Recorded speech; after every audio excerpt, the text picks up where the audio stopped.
যোগ দিলেন করিমগঞ্জের প্রাক্তন সাংসদ রাধেশ্যাম বিশ্বাস। এআইইউডিএফ দলের এই নেতা আজ আনুষ্ঠানিকভাবে যোগ দিয়েছেন মমতা ব্যানার্জির তৃণমূল কংগ্রেসে। শিলচর রাজীব ভবনে অনুষ্ঠিত হয় তৃণমূল কংগ্রেসের যোগদান সভায় রাজ্যসভার সাংসদ সুস্মিতা দেবের হাত ধরেই তিনি দলে যোগ দিয়েছেন। আজকের এই যোগদান সভায় সুস্মিতা প্রমাণ করে দিয়েছেন লোকসভা নির্বাচনকে সামনে রেখে বিভিন্ন দল ভাঙ্গা গড়ার খেলা শুরু করেছে, তার থেকে পিছিয়ে নেই তৃণমূল কংগ্রেস। প্রাক্তন সাংসদ রাধেশ্যাম বিশ্বাস এআইইউডিএফ দল থেকে করিমগঞ্জ সংরক্ষিত আসন থেকে প্রতিদ্বন্দ্বিতা করে সাংসদ নির্বাচিত হয়েছিলেন। এবার এই আসনটি সাধারণ করা হয়েছে এবং শিলচরকে সংরক্ষিত করা হয়েছে। তাই শিলচরে তার তৃণমূল কংগ্রেসে যোগদানে রাজনৈতিক সচেতন মহল মনে করছেন এবার তৃণমূল কংগ্রেস তাকে শিলচর থেকে প্রার্থী করতে পারে। যদি তাই হয় তবে শিলচর এবার ত্রিমুখী প্রতিদ্বন্দ্বিতার ক্ষেত্র তৈরি হবে।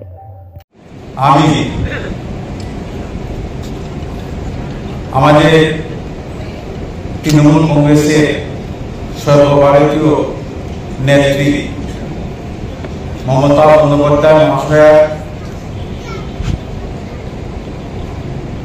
যে লড়াকু মনোভাব, সেই লড়াকু মনোভাবকে শ্রদ্ধা করে এবং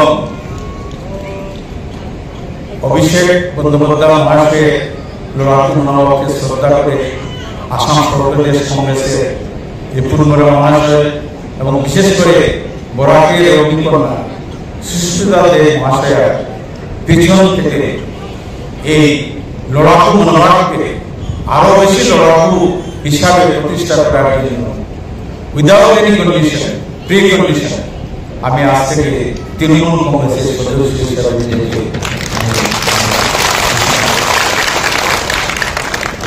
আজকে দেখুন বরাক উপত্যকার আমরা বর্তমান যে পরিস্থিতি, সেই পরিস্থিতিতে আমরা দেখেছি আমাদের পিঠ দেওয়ালে লেগে গেছে।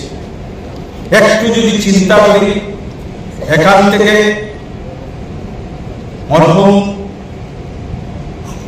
আজকে মঞ্জুরুল চৌধুরী মহাশয় কেন্দ্রীয় মন্ত্রিসভায় স্থান পেয়েছিলেন। এই কাছাড় সিট থেকে আমাদের প্রয়াত নেতা সন্তোষ মোহন দেব, যাকে আমি রাজনীতির গুরু হিসাবে মানি,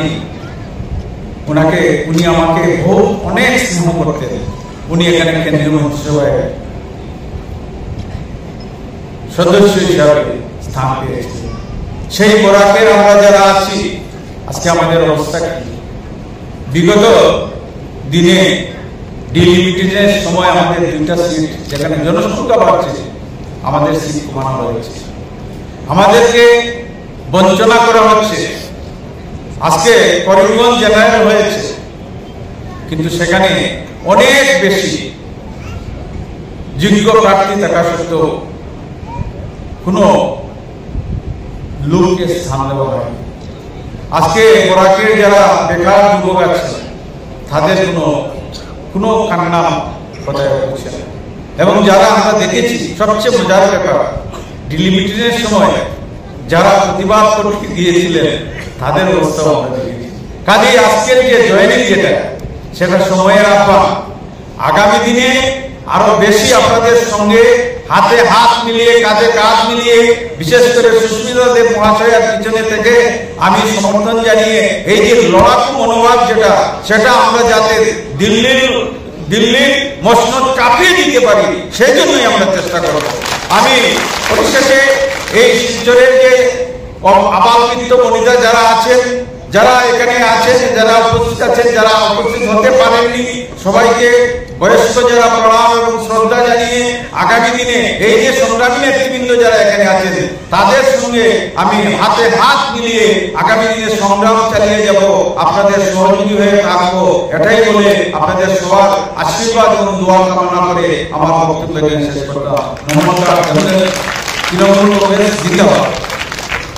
যেদিন বিজেপির সরকার গঠন হলো এবং আসামে বিজেপির সরকার পাওয়ারে আসলো, ঠিক 1 বছরের মধ্যে সেই নেতা ডক্টর হেমন্ত বিশ্ব শর্মা শিলচরে